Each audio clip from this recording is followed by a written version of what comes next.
Hello, Lon. So, proper alignment ko ito ulit. So, medyo may discrepancy pa rin tayo in terms of our toe, no? Front toe and right toe. Front left, front right.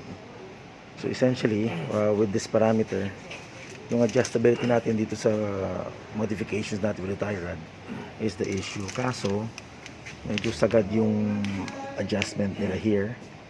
So, ang suggestion nila is if may possibility na dagdagan natin ng thread ito para magkaroon pa ng more movement as opposed to konti na lang. So okay naman na yung angles, basically yun lang, yung adjustability lang yung problema natin.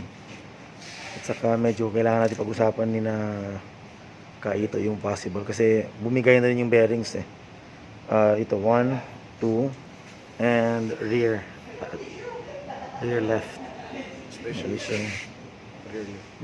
So considering we have to talk about it para mas strategize yung corrections nito. Okay, thank you.